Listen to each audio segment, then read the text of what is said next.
Nosso bom dia a todos.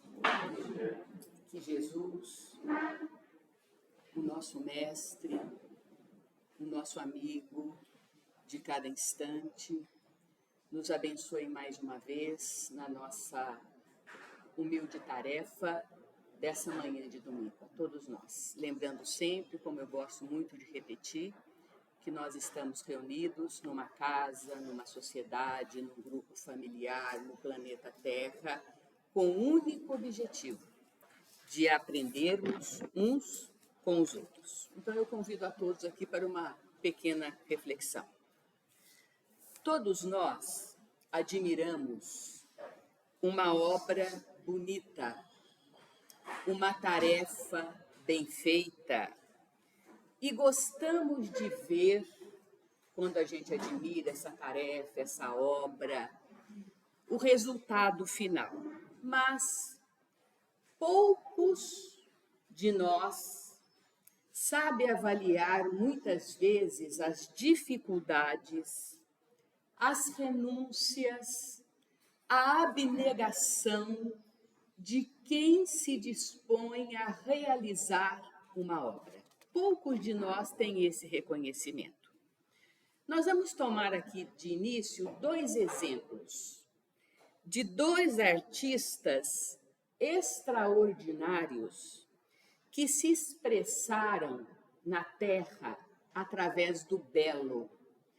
O belo, dentro da filosofia, ele representa a harmonia, a perfeição que eleva a alma. Por exemplo, quando você ouve uma melodia, quando você admira uma pintura, quando você olha uma parte da natureza, seja o vegetal, o animal, e aquilo te toca o coração, você está em sintonia com o belo, aquilo que te ajuda a se elevar. Então, nós temos, dois artistas fantásticos que se expressaram através do belo. Por exemplo, Michelangelo.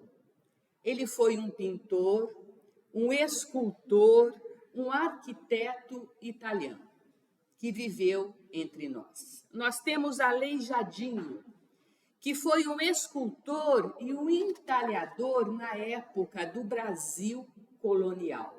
Ele era brasileiro. Michelangelo, ele levou cerca de 5 anos para realizar a sua tarefa pintando a abóboda da Capela Sistina, que fica a cerca de 10 metros do solo, o sacrifício que ele fez. E é considerada uma das grandes obras da humanidade. Nós temos o Aleijadinho, cuja doença fez com que ele perdesse parte das mãos e dos pés. Ele andava de joelhos e, para esculpir as estátuas em pedra-sabão, aqueles instrumentos eram amarrados em seus braços. Muito bem. Quando lembramos de um Francisco de Assis, de uma Madre Teresa e tantos outros que cumpriram a sua tarefa na Terra de uma forma positiva, levando todos nós a pensar alto. Porque quando você olha uma obra de um Aleijadinho, de um Michelangelo, de um Francisco de Assis, não tem como você não sair de si e se sintonizar. Meu Deus, como isso acontece, ok? E nesta mesma linha de pensamento, nós vamos lembrar de Allan Kardec, que foi um missionário da terceira revelação e muito pouco ainda conhecido de todos nós. A gente fala Allan Kardec, Allan Kardec, Allan Kardec, mas nós não conhecemos, não avaliamos, não sabemos do íntimo do trabalho dele. Não vamos tocar nesse assunto aqui, porque a minha objetivo aqui é outro. Vamos só dar uma pincelada. O Kardec, ele começa a ter contato com os fenômenos espíritas quando tinha cerca de 50 anos de idade. Aos 65, ele desencarna. Então, foram 15 anos de trabalho para poder construir esse edifício que nós estamos usufruindo da doutrina espírita. Ele começa, então, a observar, a coletar dados, a estudar, a frequentar reuniões familiares e edita a sua primeira obra, que foi o Livro dos Espíritos, em 1857. Simples assim. Olha como é que eu resumi. Como é que é fácil, né? A gente falar aqui na frente. Tentemos imaginar, só tentemos imaginar, nesse mundo digitalizado que nós vivemos, as dificuldades que ele enfrentou. Que época que era? Século XIX. Onde a gente estava nessa época? Por favor, onde vocês moravam? Onde vocês moravam no século XIX? Numa colônia espiritual. E fazendo o quê? Se preparando para retornar. E muitos de nós, não vou dizer todos, tendo lá as primeiras notícias do Espiritismo. Olha, quando vocês voltarem, vai ter lá uma doutrina. Prestem atenção. Ela pode ser o norte da caminhada de vocês. Muitos de nós, aqueles que já nasceram dentro de uma família espírita, aqueles que já nasceram dentro, que sentem dentro de si aquela vontade, aquela condição de seguir a doutrina, não por necessidade, por doença, por problema, não, por amor. É porque já foi preparado do lado de lá, ok? Então, veja o século XIX. Não havia luz elétrica. Era tudo através de lampião e vela. Não havia caneta. Era tudo através da pena mergulhada na tinta. E a locomoção. E Kardec viajava bastante para poder levar a doutrina. Cavalo, carruagem e embarcações. Tudo muito simples, né? Para a gente falar da doutrina. E Kardec, vencendo as adversidades, fez o que precisava ser feito. O obreiro realizou a tarefa. Veja que frase fantástica. O obreiro realizou a tarefa. Aquilo que fora programado no mundo espiritual. Aquele projeto fantástico de uma filosofia nova, ele cumpriu a tarefa. E quantos de nós conseguimos, na atual reencarnação, realizar aquilo que foi projetado no mundo espiritual, para a gente chegar aqui? Nós sabemos, gente, que todos nós, quando viemos para cá, temos uma planilha que é realizada lá junto de protetores, de mentores, de guias, e dentro de um âmbito geral, não particularidades. Nós viemos com tarefas na família, em primeiro lugar. Na profissão, na sociedade que nós estamos e compromissos, no nosso caso aqui, com a doutrina espírita. Essa planilha é efetuada. Muitas vezes eu leio e olho assim, olha, você do lado de lá, você realiza muitas vezes sozinho a sua programação. Eu, particularmente, minha visão, eu acho muito difícil, na nossa condição evolutiva, realizarmos o nosso planejamento. Porque eu, por exemplo, quando vou tomar uma decisão, fazer alguma coisa mais importante, assim, eu sempre peço ajuda. O que você acha, Vânia? O que você acha que eu devo fazer para um pai, para uma mãe, para um irmão, para um conhecido? Então, lá é a mesma coisa. Nós somos aconselhados. Eu quero isso. Não dá para você fazer isso. Vamos parar um pouquinho, a sua experiência é outra. Então, de um modo geral, nós temos uma planilha. E ela vem conosco e a gente vai tendo que cumprir isso. E quando a gente não faz, a gente fica com uma coisinha lá, né? Um pezinho na consciência, alguma coisa nos incomodando. Muito bem. Então, nós já somos esclarecidos do objetivo de estarmos na Terra. Qual, pelo amor de Deus, qual que é o objetivo de eu estar encarnado na Terra? É me melhorar, tornar uma criatura melhor, intelectivamente, emocionalmente, rever valores, coisas que eu dou valor, que eu sempre dei valor no passado, em encarnações passadas, que eu vou percebendo que não tem valor. Corrigir aquilo que nós fizemos de equívocos, erros. São equívocos que a gente faz quando não está preparado. Então, essa encarnação é para a gente fazer isso, corrigir, elaborar, conquistar outros valores através de experiências que o planeta nos oferece. Mas para onde que eu vou? Para a Terra. Não, eu quero ir para Vênus. Não, Vênus não vai te oferecer essa experiência, é Terra. Não, eu quero ir para Marte. Não, Marte não oferece essa experiência. A experiência que você precisa é o planeta Terra. Não há acaso. Eu não caio em algum lugar por acaso. Eu me achego de um planeta, de uma sociedade, de um país, não por acaso. Por que eu não estou no Irã? Por que eu não estou na Rússia? Eu estou no Brasil. Por acaso? Não, não existe o por acaso. Então, nós estamos dentro de uma experiência que o planeta Terra pode nos oferecer. E o Espiritismo é um dos caminhos. Não é o caminho absoluto, não. Nós não somos dono da verdade. É um dos caminhos que nos oferece lições necessárias, que nós escolhemos. Porque no passado era assim, a bisavó era católica, a avó era católica, a mãe é católica, o pai é católico, a mãe é católica, tudo é católico, eu também vou ser católica. Não era assim? O evangélico ou outra religião. Hoje não.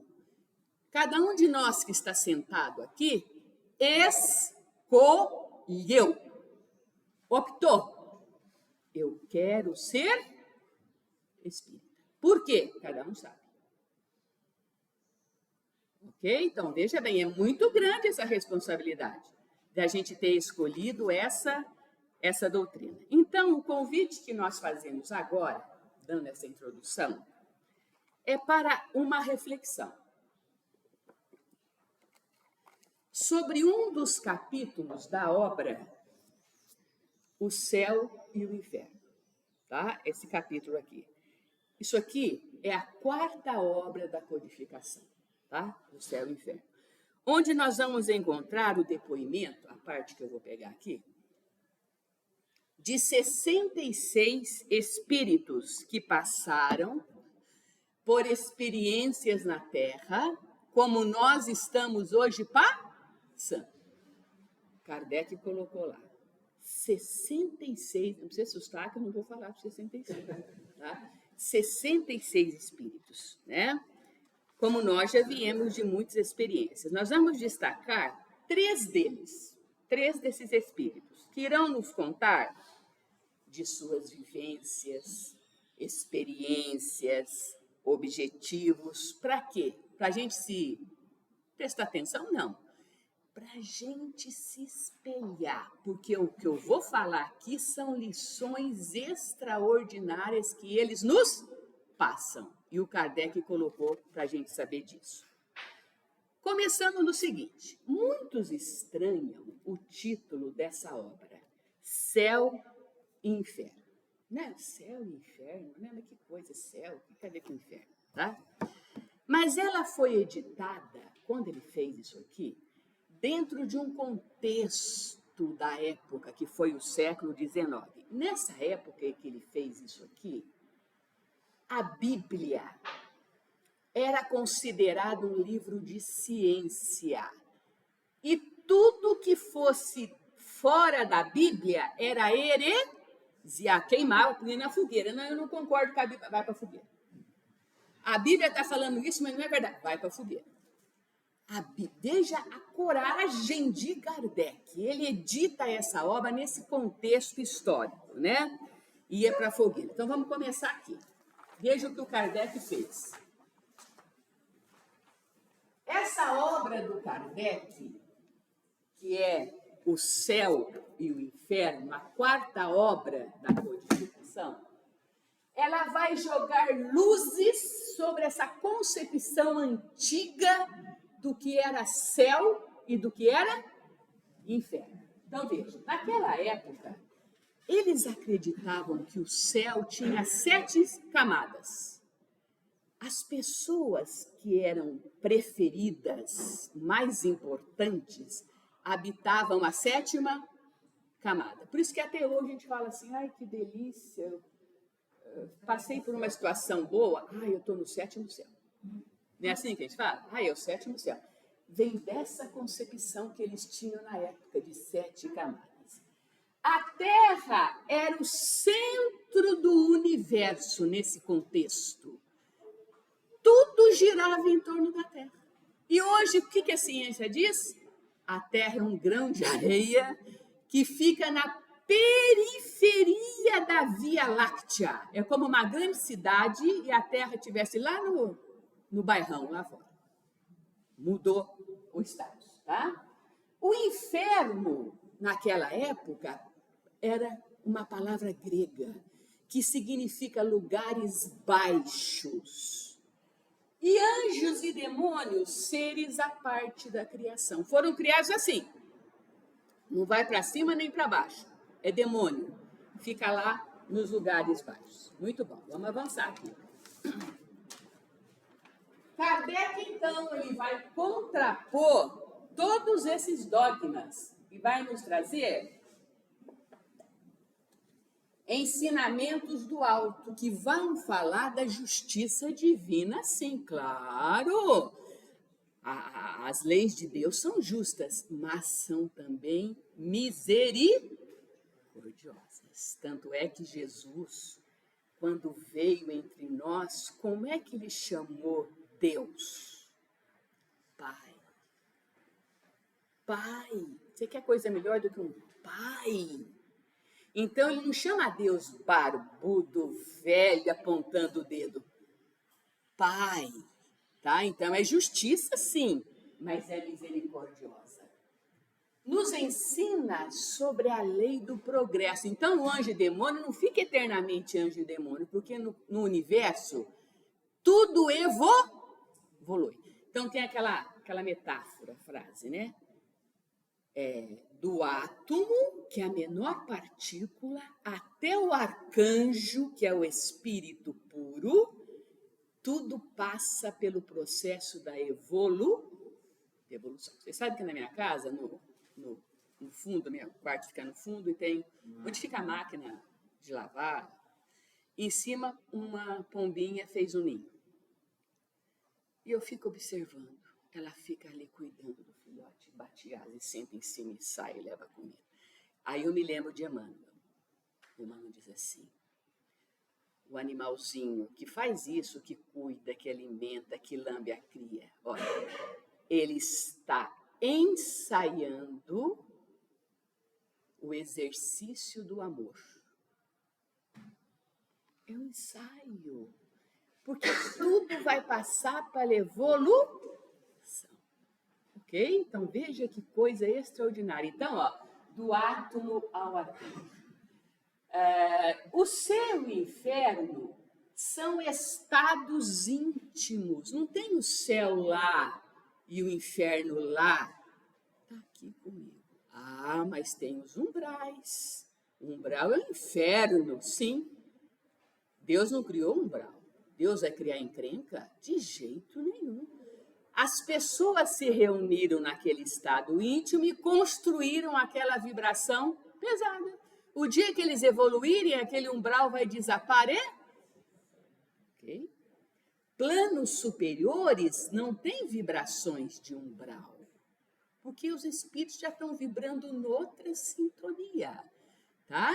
Então, são estados íntimos.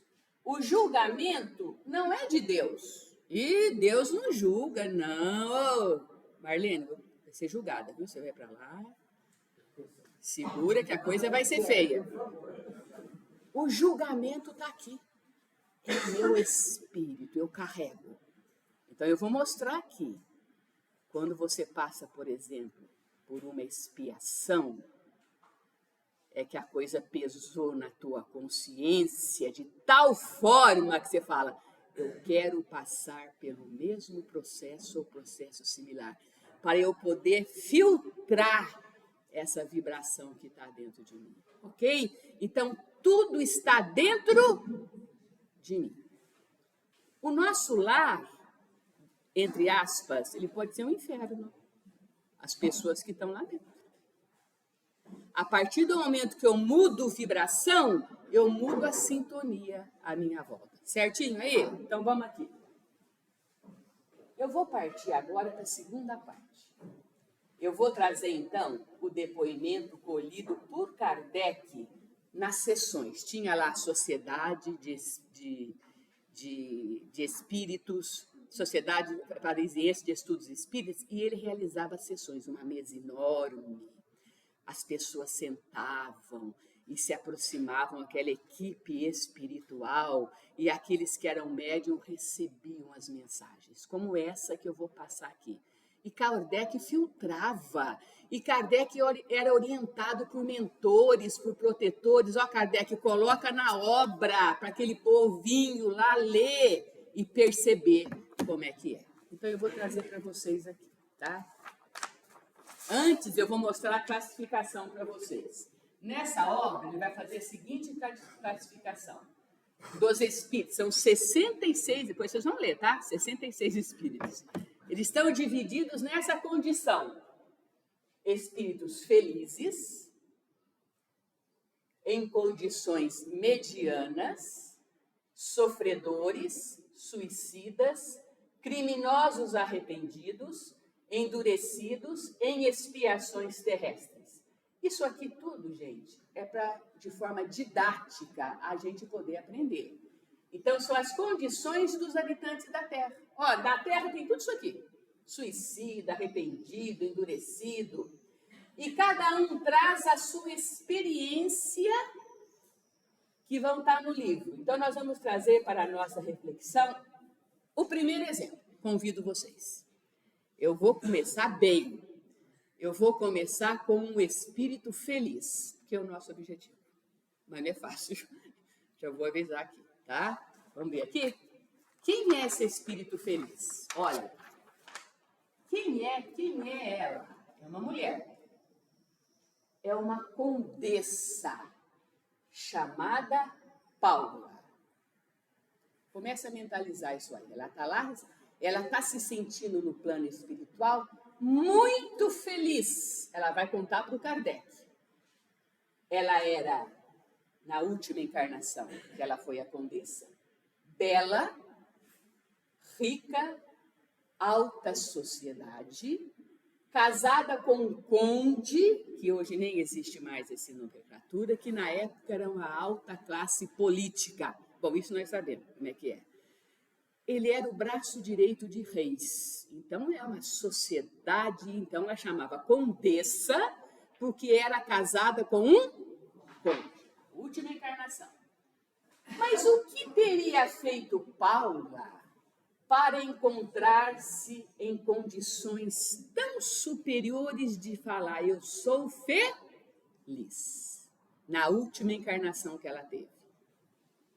Então, ela vai esclarecer a Kardec que em várias existências anteriores, não uma, várias existências antes de ser Paula, ela passou por provas muito difíceis, escolhidas voluntariamente para fortalecer e despertar o seu... Gente, senta lá na mesa com o mentor. Você quer passar vai valer muito para você. Ó. Você vai se fortalecer. Você vai despertar o seu íntimo. Ela aceitou. Então, voluntariamente, ela passa por essas provas. E que a mais perigosa de todas não foi a que ela passou por dificuldades. Foi precisamente a última, quando ela foi uma condessa. Por quê? A fortuna, o bem material, o status social. E nessa prova da riqueza estava o seu teste maior. Alguém quer ficar rico? Pode começar a pedir. Porque tudo que você emana para o universo diz que pode chegar até você. A prova da riqueza e do poder. Vamos ver o que ela continua falando? E nos explica que muitos espíritos seduzidos pela aparência, pelo materialismo, escolhem a prova da riqueza, mas fracos e imperfeitos não têm bagagem, não têm base, enfrentam arrastamentos, deixando-se seduzir pelas atrações da matéria e falham. Mas como terá sido a conduta de Paula na Terra para triunfar com o poder? Ela não se perdeu. Quais foram as atitudes dela como condessa? Imaginemos. Alta situação social, casada com um político, poder, beleza. Como ela agiu para desfrutar dessa posição e ser feliz no plano espiritual? Kardec vai listar algumas condutas dela. Ela foi indulgente, perdão, compreensão, coisas que nós temos já, estamos no meio do caminho da felicidade, tá? Sem o menor toque de maledicência, tratava os serviçais, que eram muitos empregados, sem arrogância, procurando ocultar a superioridade social que possuía para não humilhar. Jamais que teve ou foi injusta no pagamento dos salários, numa época, há 150 anos atrás, que não havia leis trabalhistas, então, espontaneamente, participava tanto da sociedade, que é o cargo do marido exigia, e do lar com método, de tal modo que sua fortuna beneficiou os necessitados. Olha a condição dela com a riqueza. Como é que ela agia. E vamos passar aqui para terminar com ela. E Paula encerra a mensagem. Trabalhadores espíritas, estou nas vossas fileiras. Eu, a dama nobre, também tive encarnações de privações. Sofri reveses e isso me retemperou as forças da alma. Como eu, também tereis a vossa prova da riqueza e do poder, mas não vos apreceis em impedi-la. Preparai-vos. Nas obras espíritas, tem que todos nós passaremos pela prova da riqueza. Prepare-se, certo? Porque você vai estar envolta aí em muito chamamento, tá? Segundo exemplo que eu vou trazer para vocês. Busquemos agora o exemplo de Clara. É um espírito infeliz. Clara, está lá na obra. Quando encarnada, possuía um sentimento exagerado de orgulho e de egoísmo. As duas chagas da humanidade. Sua existência na Terra foi totalmente preenchida da chamada felicidade terrena. Beleza, gozos, adulações, tudo lhe sorria. E nada faltava para Clara. Clara não violou a lei dos homens. Ela não roubou, ela não assassinou, mas esqueceu a primeira das virtudes das leis divinas, o bem e a caridade. Agora, no mundo espiritual, vive sua infelicidade e aguarda novas oportunidades. Como amou a si mesma, não tem agora ninguém que a ame. Ninguém lhe dirige um pensamento de simpatia, uma prece. só há o vazio em torno de si. Quem que vai lembrar dela? Ela não se doou. Tem uma mensagem do Chico que diz assim: quando você partir, reflita, como as pessoas irão lembrar de você? Cada um pensa. Como você vai ser lembrado no coração das pessoas? Pensa bem, ok? Então vamos encerrar com o último depoimento? Agora eu vou passar para vocês o depoimento de um espírito chamado Antônio. O Antônio passou por uma prova dificílima, uma expiação. O que é uma expiação?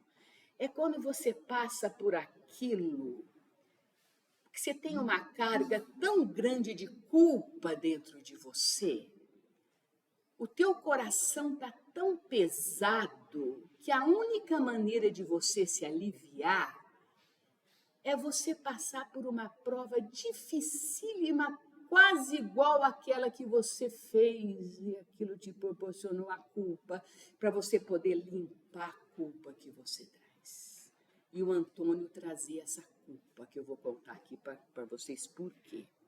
Ele foi um escritor na Europa, ele ocupou cargos públicos e subitamente, moço ainda, ele sofre um mal-estar e ele cai morto no chão. 15 dias depois de morto, a família pede que se abra o caixão, porque tinham esquecido dentro um medalhão, aquela época da medalha, coisa que põe no caixão, e esse medalhão pertencia à família, passava de família, então nós queremos o medalhão de volta. E eles abrem o caixão. Qual foi o espanto quando eles percebem que o defunto estava de bruços dentro do caixão e havia quase devorado, mordido uma das mãos. Aquilo foi aterrador. A família inconformada, na época que Kardec realizava sessões mediúnicas, vão até a Sociedade Espírita e pedem a Kardec. Kardec concordou, colocou o nome dele lá nos trabalhos e ele compareceu. O Antônio foi e revela o seguinte: olha, gente, esse acontecimento de eu passar por isso já estava previsto desde que eu nasci nesta encarnação. Foi uma expiação terrível, tá? A de ser enterrado vivo. Mas o que teria feito ele para ser enterrado vivo? E ele conta que na última encarnação, ele mata a esposa e enterra a esposa em um fosso. Ninguém fica sabendo. Então vem aquele processo de culpa e remorso. Ninguém fica sabendo, mas a culpa e o remorso se encontram em seu coração. E esse processo de culpa e remorso foi trabalhado no mundo espiritual. E a única forma dele reverter isso foi passar por um desencarne sofrido e difícil como esses. Então, queridos amigos, o céu e o inferno se encontram dentro de nós. Mudemos nossas vibrações, o nosso modo de enxergar o outro que está ao nosso lado, para a gente ir melhorando desde já a nossa condição aqui no nosso planeta e ajudar o nosso planeta. Que Jesus nos abençoe, viu? E nos fortaleça na caminhada. Assim seja.